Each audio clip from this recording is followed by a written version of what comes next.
Earth learned about the Galactic Concord by accident. It did not arrive with a greeting or a warning. It did not come with bright lights or alien ships in the sky. It came as a quiet stream of data, hidden inside a deep space signal that human scientists almost ignored.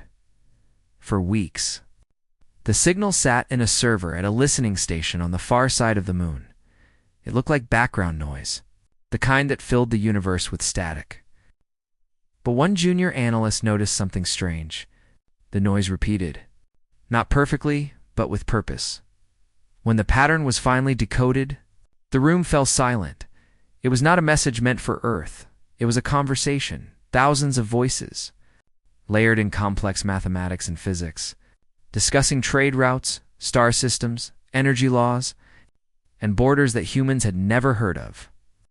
It spoke of civilizations older than human history, of shared rules, and of a vast organization that called itself the Galactic Concord. Humanity was not mentioned at first. Many leaders believed it was a mistake. Surely a group powerful enough to span the galaxy would know about Earth. Humans had been broadcasting radio waves for centuries. They had launched probes beyond their system. They had mapped nearby stars and searched for life with endless patience. But as more of the data was translated, the truth became clear.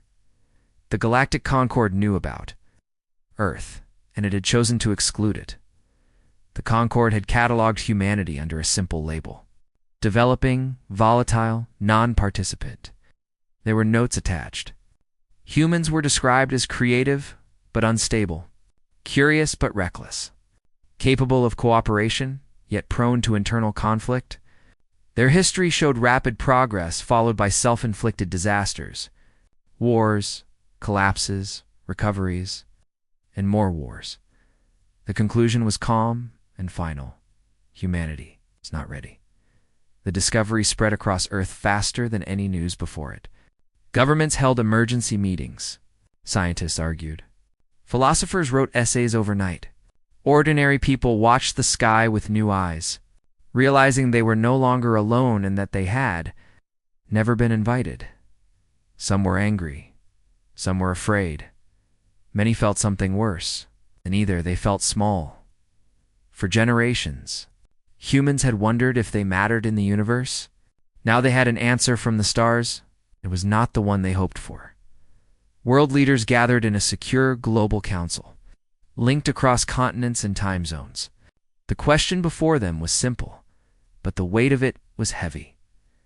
What do you do when the universe decides you are not worth talking to? Some demanded a response, a message sent back through the same channels, a declaration that humanity existed, that it would not be ignored. Others urged caution.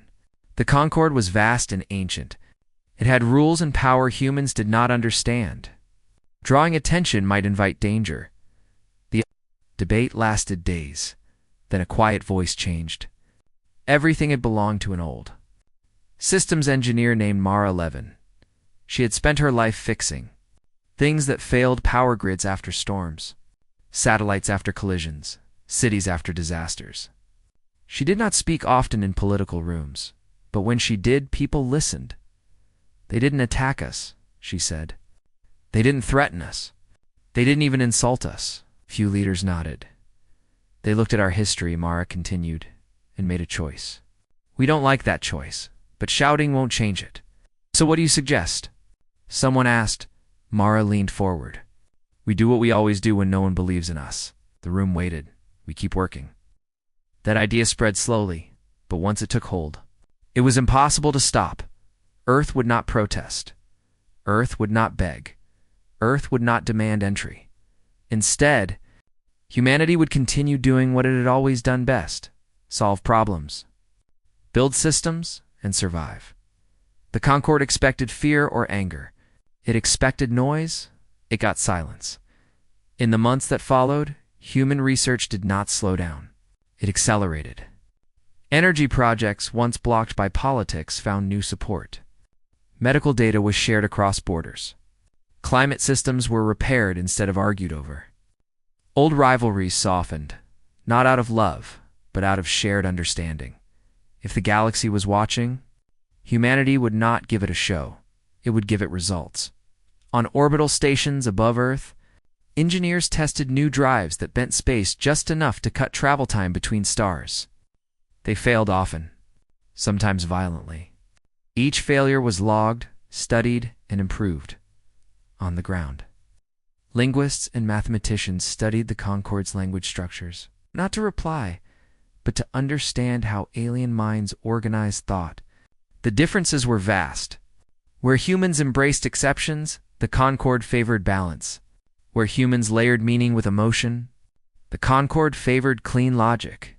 Humanity was messy, and it worked. Far from Earth, deep within Concorde space, automated observers continued their quiet monitoring. They noted humanity's activity with mild curiosity. The species was still marked as non-participant. No rule was broken. No threat detected. They did not notice the change in pace. They did not understand the meaning of human silence. On Earth, a child in a classroom asked a simple question after learning about the Concorde. Why don't they want us? The teacher paused, then answered honestly, because they don't know us yet. The child nodded, satisfied. Across the planet, similar thoughts took root. Humanity had been judged once, based on incomplete data. That had happened before, many times. Even within their own world, every time they had adapted. Every time. They had surprised those who underestimated them. The stars were no different, and somewhere beyond the edge of human space, the Galactic Concorde continued its endless meetings. Unaware that the quiet world it had dismissed had already begun preparing not for war, not for revenge, but for something far more dangerous relevance. The decision to stay silent confused many people. Outside Earth, inside human space, silence did not mean rest. After the discovery of the Galactic Concorde, every major nation reviewed its priorities. Old plans were reopened. Old ideas, once called impossible or too costly, were studied again. The question was no longer about pride. It was about survival in a larger universe. Humanity had learned something important. It was not alone. And it was not special. That knowledge sharpened focus. Research stations multiplied across Earth's orbit and beyond. They were not grand or beautiful. They were practical. Each one had backups for its backups. Every system could fail and still keep working. That was a human habit. Other species in the Concorde built perfect systems that rarely broke. Humans built systems that expected to break. On Mars, a team of engineers tested a new energy network that linked solar arrays, fusion cores, and old nuclear plants into one shared system. When one part failed, another took over. When two failed, a third adapted. Nothing elegant. Everything effective. The project failed 12 times. On the 13th test, it worked in the outer system. Human ships pushed their engines beyond safe limits. Not because they wanted speed, but because they wanted to know where the limits truly were. Data was shared freely between nations and corporations. There were arguments, but less secrecy than before. Fear had done what treaties never could. On Earth, doctors shared medical research across borders that once refused cooperation. Diseases were studied as shared enemies. Treatments were tested faster, improved faster, and distributed faster. No one announced these changes. They simply happened, deep inside the Galactic Concorde. Observers continued to record humanity's progress. The reports were routine. Humans advanced quickly, but not unusually so. Many young species did. What the reports did not capture was how humans learned. Other civilizations followed clean paths of progress, step by step. Failure was rare and avoided.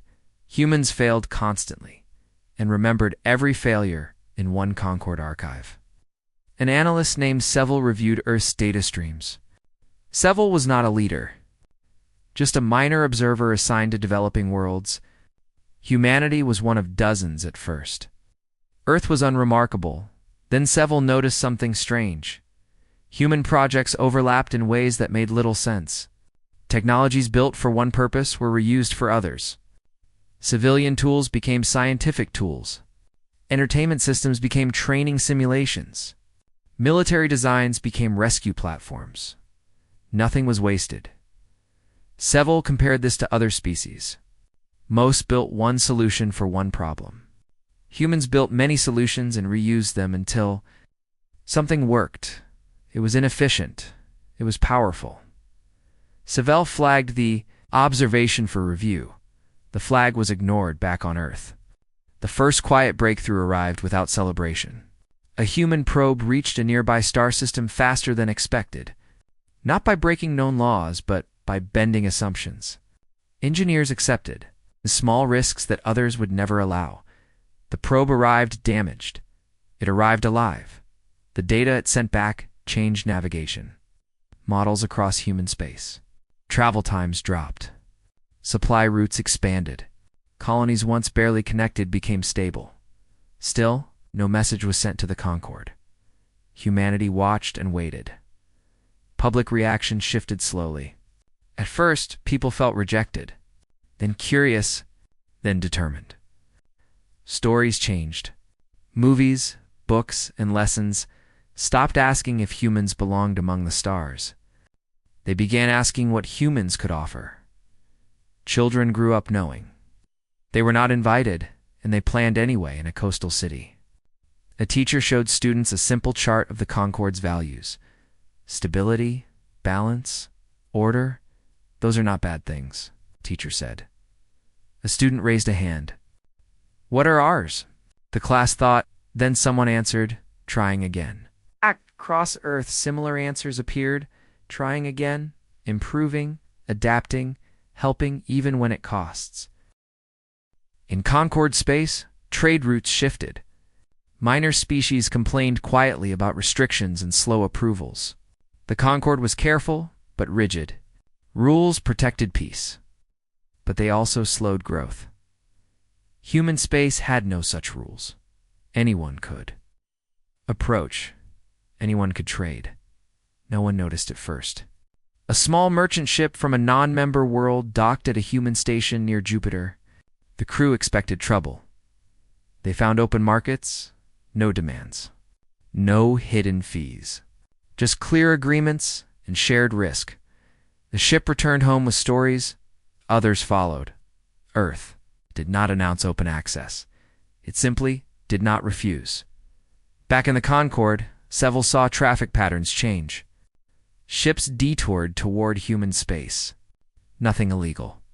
Nothing dramatic, just choice. Seville filed another report. This one reached a supervisor. The response was calm. Humanity was still marked as unstable. Trade outside Concorde oversight was considered risky. The situation would correct itself. Seville was not convinced.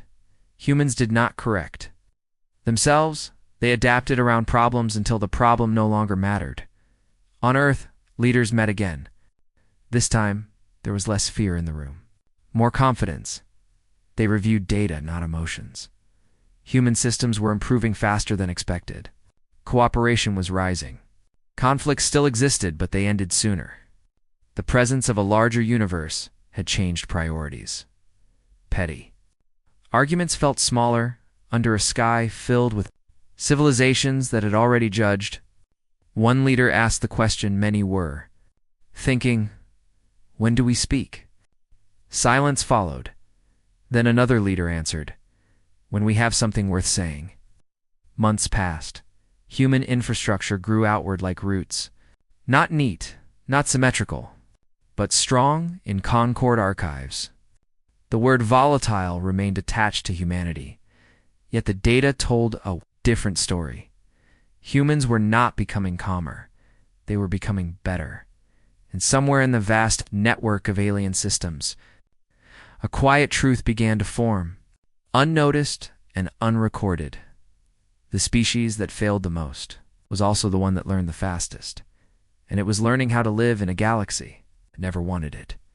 The message was prepared for weeks. But no one called it a speech. It was not meant to impress. It was meant to be understood. On Earth, teams worked across time zones to shape the announcement. Linguists checked every word. Engineers checked every signal path. Psychologists studied how different minds might hear the same sentence. Nothing was rushed. Nothing was hidden. Humanity had waited long enough. The Galactic Concord did not expect anything from Earth. The silence had been easy to explain. Developing worlds often stayed quiet when they learned their place. They focused inward. They accepted limits. Earth did not accept limits. When the signal finally left human space, it did not force its way through Concord systems. It used open frequencies, old trade channels, shared scientific bands meant for neutral exchange. It was polite. It was impossible to ignore, across thousands of worlds.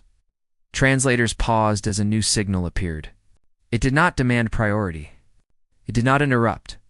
It waited its turn, like a guest who knew how crowded the room was. Then it spoke. "This is Earth," the message began. Simple words. No titles, no claims of importance. "We know about the Galactic Concord. We understand your choice to exclude us." In Concord halls, many listeners felt a ripple of surprise. The message did not carry anger. It did not carry fear. It carried calm. "We are not asking for membership," the message continued. "We are not asking for approval." Some listeners leaned closer. "We are making an announcement."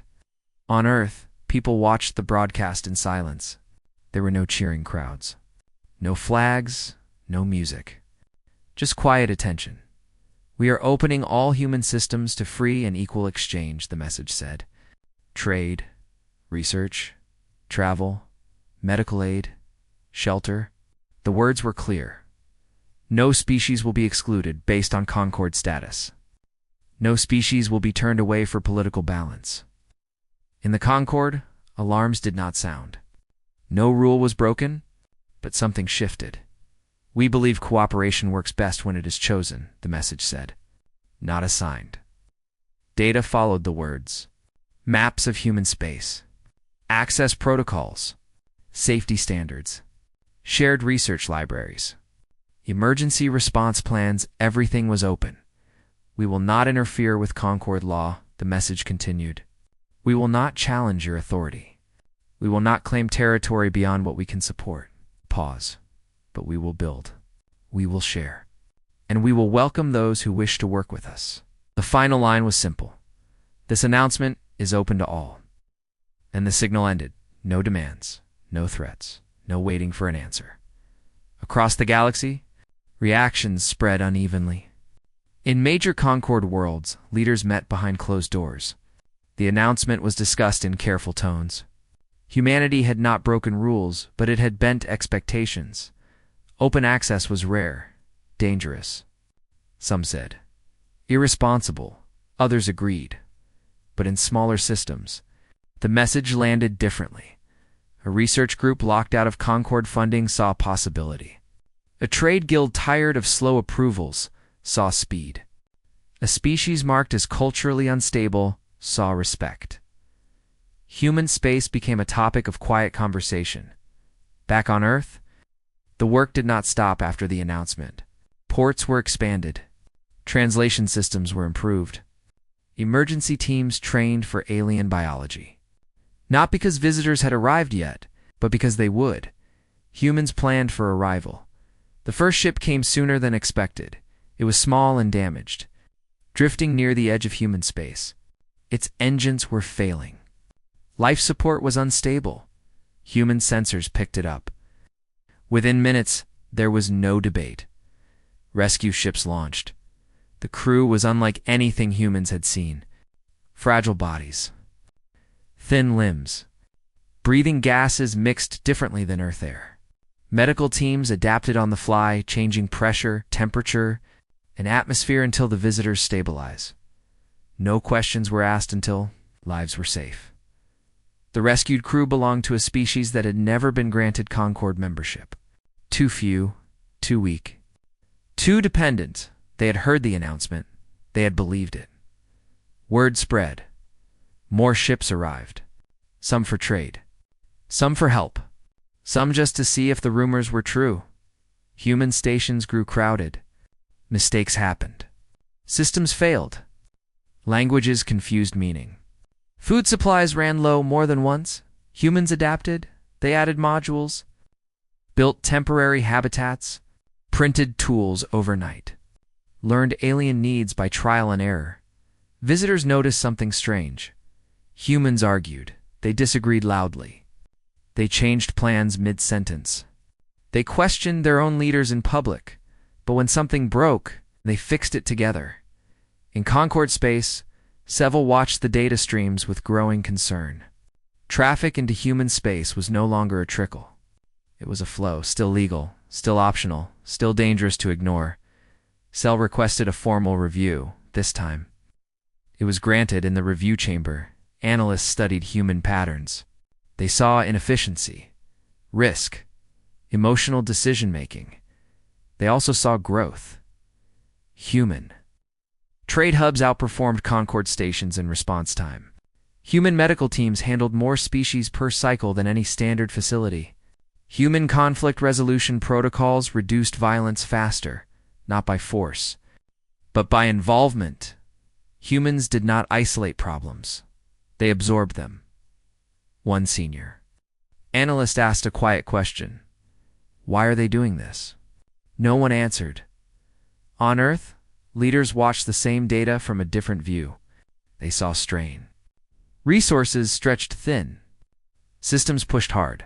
They did not stop. Helping others was not charity. It was practice. The galaxy was large. Humans needed to learn fast. In a busy station corridor, a human engineer spoke with an alien trader using a rough shared language. You didn't have to let us in, the trader said. The engineer shrugged. Someone let us fail until we learned.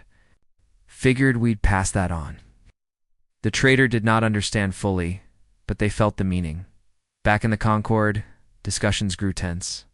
Humanity was creating a parallel network, not in opposition, but alongside.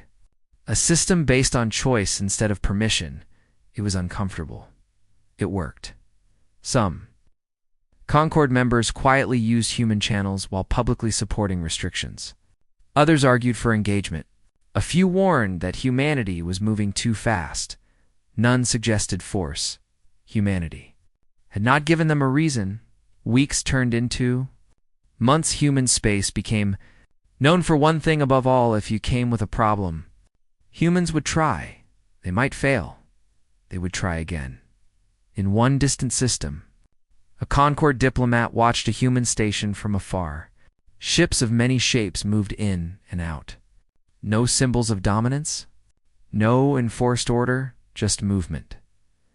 The diplomat recorded a private note. Humanity does not wait to be ready, the note said. They become ready by acting. Back on Earth, children followed the news with wide eyes. Aliens were no longer stories. They were visitors. Teachers struggled to keep lessons simple as reality grew complex. One child asked, "Are they our friends?" The teacher answered carefully, "They are people." That was enough. In the vast systems of the Galactic Concord, something rare was happening. The rules were still the same, but the galaxy was changing anyway, and humanity, once excluded and quiet, had become a voice not through demand, but through action. The announcement had done what no protest ever could. It had made Earth impossible to ignore. The change did not arrive as a single event. It arrived as pressure. At first, the Galactic Concord tried to ignore human space. Official reports still used the old labels: developing, volatile, non-participant. But the data no longer fit the words. Trade that once flowed only through Concord hubs now curved toward Earth and its stations. Research that once waited years for approval now happened in weeks through human channels. Medical emergencies that would have taken long petitions were solved by simple requests sent to human responders. Nothing about this broke Concord law. That was the problem inside Concord chambers. Leaders argued with careful voices. They were used to stability. They were used to slow change. The Concord had survived because it controlled pace. Humanity did not control pace. It accepted it. A senior delegate from a core world spoke during one closed session. They are reckless, the delegate said. They take risks we banned long ago, another delegate replied. Yet their failure rate is lower than expected. A third added, and when they fail, the damage spreads less. Silence followed. Humans did not isolate risk. They shared it. Outside official halls, the effect was stronger. Smaller species began to shift their loyalties quietly and carefully. They did not leave the Concord.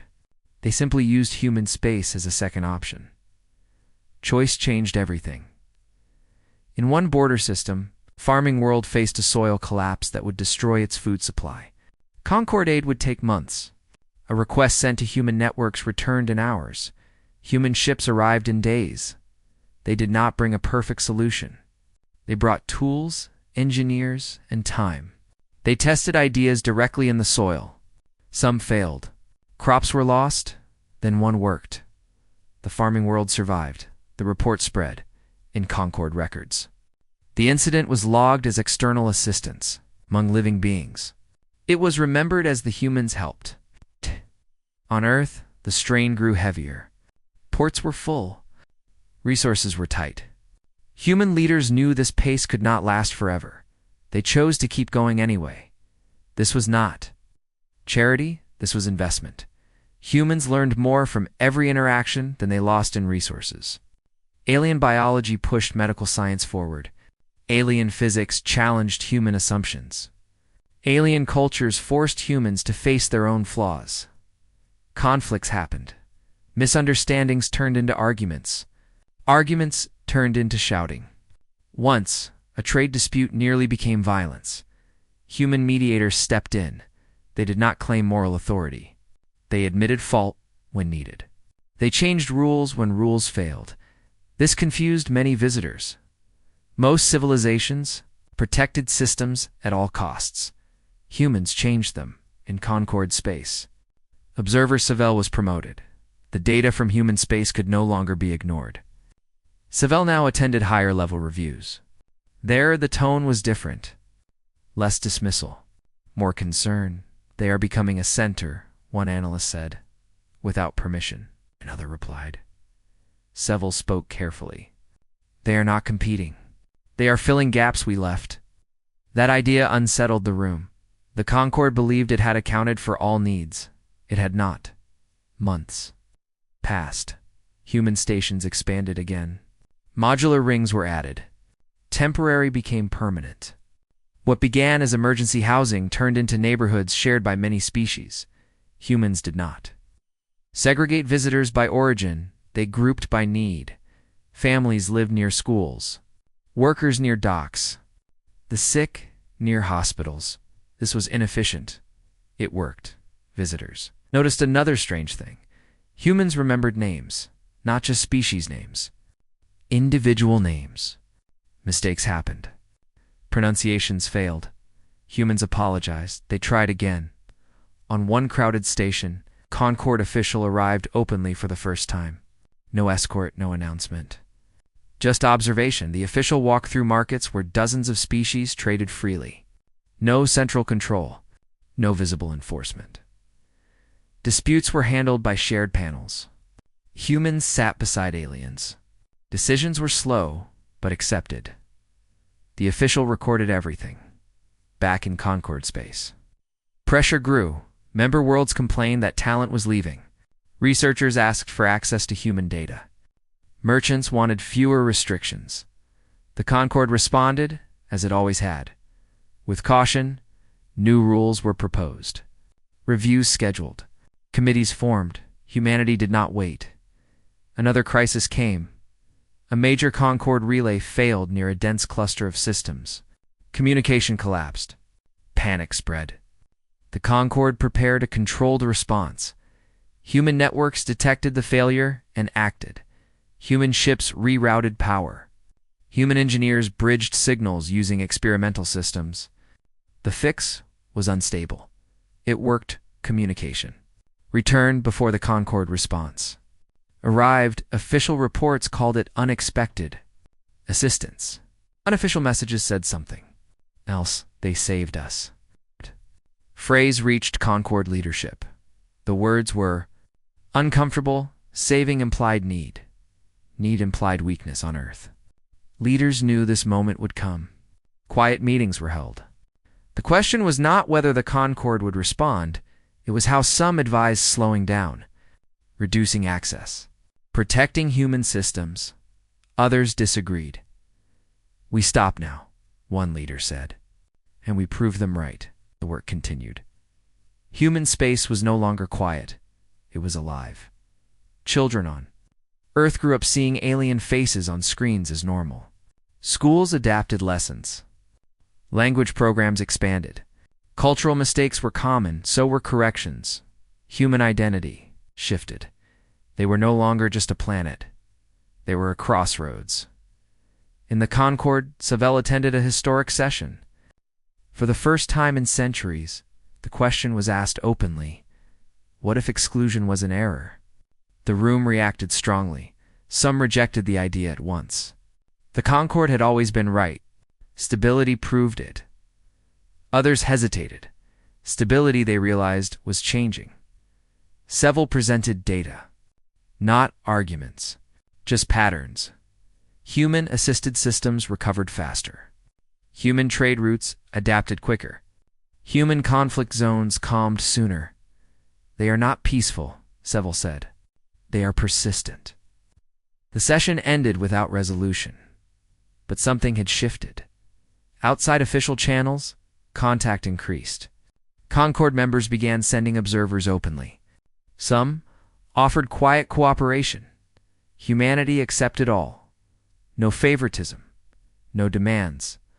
On a distant station, human doctor treated an alien child injured in a transport failure. The biology was unfamiliar. The tools were wrong. The doctor tried anyway. The child lived. Parent wept in a way humans understood. That moment never entered any report. But it mattered. The Galactic Concorde had built peace through control. Humanity built trust through action. The difference spread by the end of the cycle. It was clear to anyone watching closely. Humanity was no longer a developing species. It was infrastructure. And the galaxy had begun to rely on it. The offer arrived without ceremony. It did not come as a broadcast to the galaxy. It did not come with apology songs or formal symbols. It arrived as a sealed message, delivered through the same open channels humanity had used months earlier. The Galactic Concorde had made a decision. On Earth, leaders gathered again. The room was familiar now. Screens showed data from hundreds of systems. Human space was busy, strained, alive. Ships moved constantly. Requests never stopped. The message was opened. The words were careful. The Galactic Concorde recognizes that prior assessment of humanity was incomplete. No one reacted. We invite Earth to accept full membership status, including a permanent seat within Concorde governance. Terms have been adjusted to reflect humanity's unique development. The room remained silent. There it was. The thing humanity had once imagined as a dream. A seat. Recognition, belonging. The message continued. Shared defense guarantees. Trade priority. Influence over law. Protection. Everything Earth had been denied, now offered. Some leaders felt relief. Some felt pride. Others felt something colder, suspicion. They asked for time. The Concorde granted it. Across Earth, the news spread fast. People argued. Some celebrated. Others questioned motives. Artists painted stars with open doors. Commentators spoke of history being made, but there was no single emotion. Humanity had changed. They no longer asked one question. They asked many. What would membership cost? Who would be excluded then? What rules would change? And who would humanity become? On a human station far from Earth, an alien trader watched the news beside a human mechanic. The trader spoke first. If you join, the trader said, will you close your ports? The mechanic did not answer right away. I don't know, the mechanic said, but I hope not. That question spread. Visitors worried. Smaller species watched closely. Human space had become a refuge, a tool, a chance. Would that end? In Concord space, Seville waited. Seville had argued quietly for engagement. Now the results sat heavy. Membership would solve many problems. It would also erase something rare on Earth. The leaders met again, this time without cameras. They reviewed outcomes, projections, risks. One leader spoke plainly. If we accept, they said, we gain power, another replied, and lose trust. Third added, we become gatekeepers. That word lingered, gatekeepers. Humans knew that role well. They had lived. Under it, the debate lasted days. Then Mara Levin spoke again. She was older, now tired but steady. They judged us once, she said. They were wrong. Not because they were cruel, but because they were careful. She looked around the room. We became useful because we acted without permission, she continued. If we accept a seat that requires us to act with permission, we change what made us matter. Silence followed. What do you suggest? Someone asked. Mara answered. We don't say no, she said. We say not yet. The response was drafted carefully. When it was sent, it traveled the same open channels as before. It was brief. Earth thanks the Galactic Concord for its offer. The message said, we accept cooperation, shared defense, and mutual aid. A pause. We decline permanent membership at this time. In Concord halls. Confusion rippled. We request observer status, the message continued. With open access to discussion, without binding authority over our systems. Another pause. We will continue open exchange with all species. This is not negotiable, the message ended. No. Insult, no challenge, just clarity the Concord had not prepared for. This observer status was rare, temporary, often. Symbolic humanity asked for it, openly, and tied it to conditions. Inside Concord leadership, arguments erupted. Some saw risk. Others saw relief. Humanity inside the system, but not controlling it. Seville spoke one last time during the final session. They do not want to rule, Seville said. They want to remain necessary. That statement ended the debate. The Concord accepted. Announcement followed days later. Humanity was recognized. As a sovereign interstellar power, humanity would attend Concord. Sessions. Humanity would not enforce Concord. Law. Humanity would not restrict. Access. The galaxy reacted. Some celebrated. Some worried. Some adjusted plans. Life continued. On Earth there were no parades. People returned to work. Ships launched. Stations expanded. The work did not slow. Human space remained. Crowded. Problems continued. Failures continued. So did attempts. In a Concord chamber, human observers sat quietly. They listened more than they spoke. When they spoke, they asked questions. Why does this rule exist? Who does it help? Who does it block? These questions were uncomfortable. They were also useful. Outside official halls, cooperation deepened. Concord members used human rapid response teams. Humans used Concord archives. Knowledge flowed both ways. No one controlled it. On a distant station, the same alien child from months before walked again, healed. The human doctor watched from across the room, tired and satisfied. No record was made. It still mattered. Children on Earth learned new maps. Not of borders, but of connections. Teachers spoke of the Concord as neighbors, not judges. The story of exclusion became a lesson, not about anger, about response. In Concord records, humanity's status was updated, the old labels were removed, a new note was added, adaptive, cooperative, persistent, far beyond Earth. Species spoke of humans with a strange mix of respect and confusion. They do not wait to be allowed, one said. They build places. You do not want to lose, said another. The galaxy. Adjusted, slowly, reluctantly. Inevitably, humanity never became rulers of the Stars?